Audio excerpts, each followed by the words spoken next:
Morning all, Paul here, Bearded Badger Publishing and Books in beautiful Belper in the Shire of Derby, the finest shire in all the land. Welcome to the Friday feature. If you're not familiar with the Friday feature, Google could be your friend, but I'm going to tell you anyway.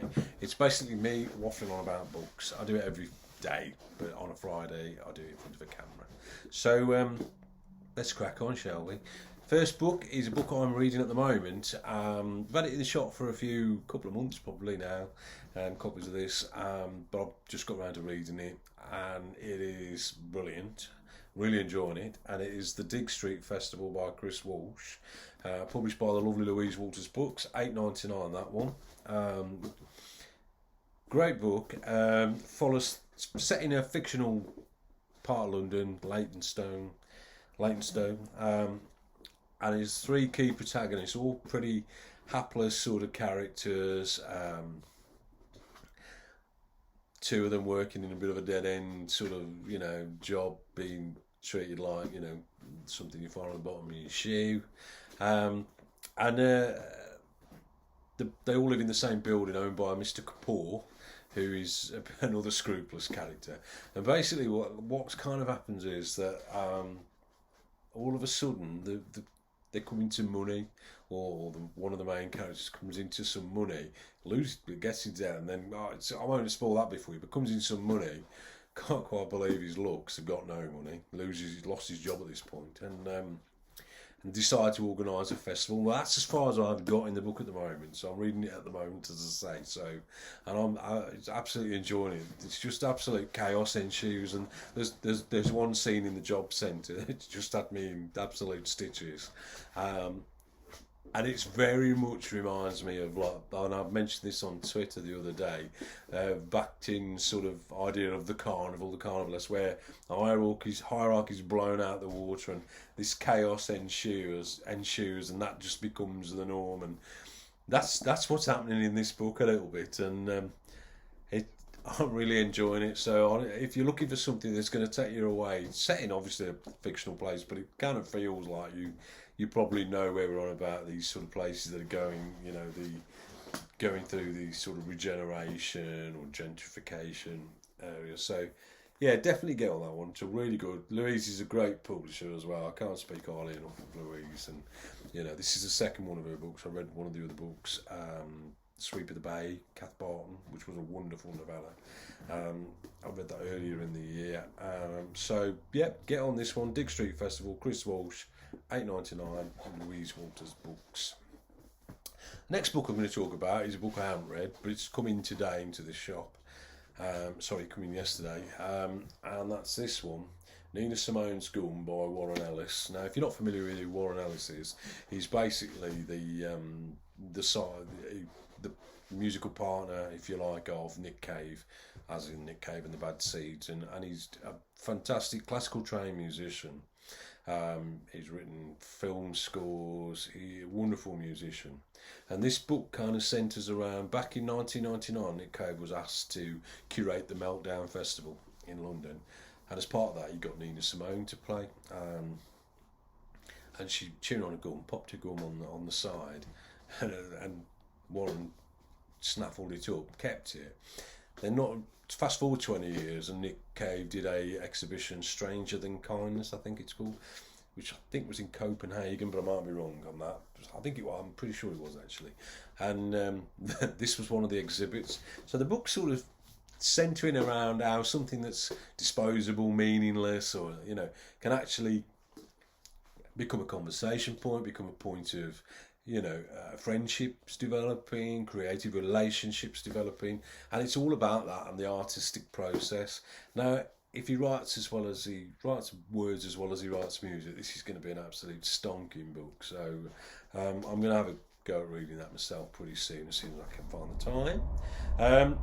That one is published by Faber, and it's £20. That one, £20. So hardback. Definitely worth it. It's really lovely looking and feeling book. Nice and wide. I like that. Nina Simone's Gun. There you go. Brilliant. So that's a couple of books. What we're up to, almost 5 minutes.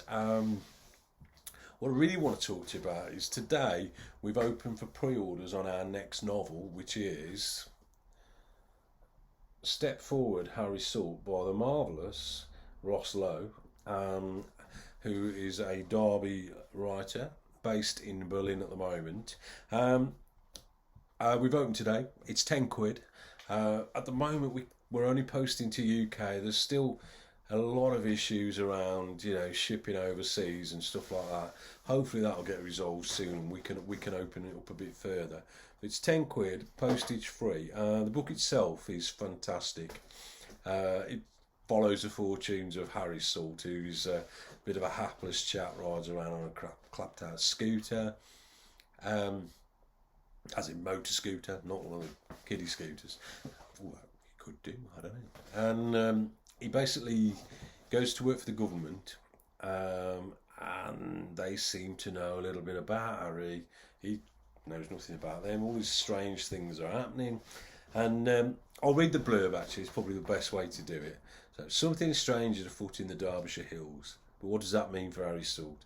He's a young man with a big secret, so big that the Prime Minister wants a piece of him. Trouble is, it's such a deeply buried secret that Harry doesn't even know about it.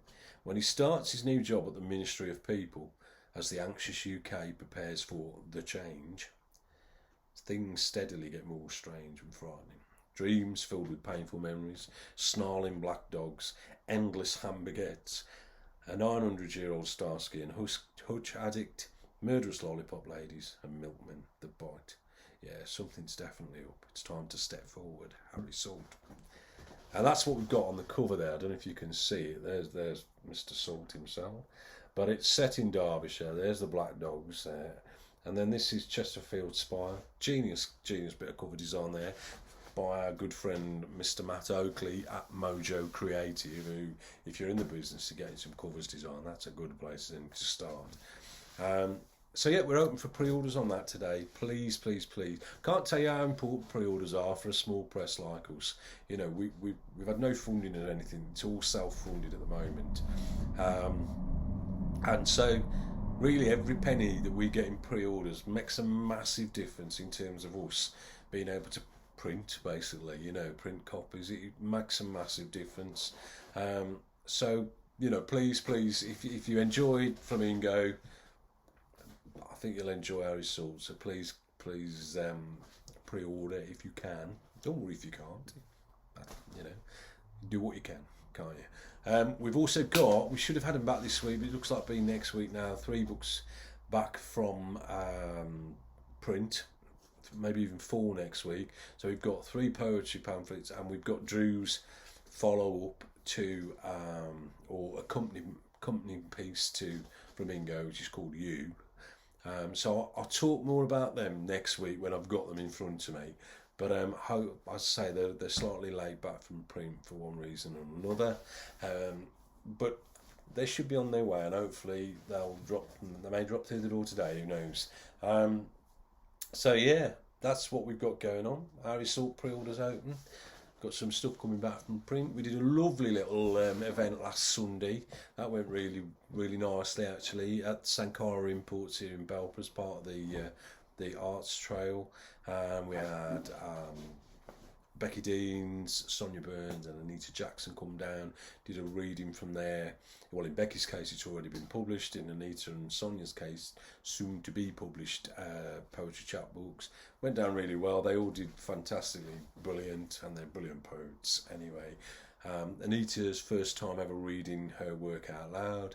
So that was a big thing and went really well. She did a grand job of that. So as I say, keep an eye out for those books. Sonia and Camilla, both, who are the next set of Traverse poets that we're going to put out. They both were in the typesetting process, or will be, next week.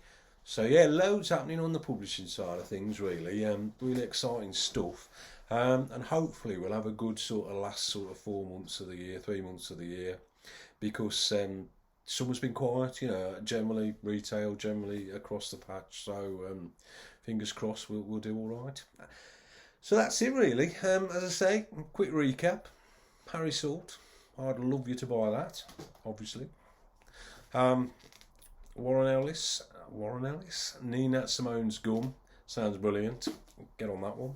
And what I'm reading at the moment, the Dig Street Festival by Chris Walsh. definitely get on that one. It's fantastic because they're about halfway, maybe slightly over through that. Really enjoying it. Thank you. And we're open today till 5. We're open tomorrow 10 till 5. If you're in the vicinity, please come and say hello and buy some books. But you don't have to buy the books. You can just come and say hello. Have a chat, have a chin wag. If I don't see you, have a wonderful weekend. And hope everybody's keeping safe out there. School's going back this week, next week. So fingers crossed that'll all go to plan. Mr. Williamson at the helm. Why, it can't possibly be anything other, can it? Oh, Betty, I've done a whoopsie. Have a good one. See you later.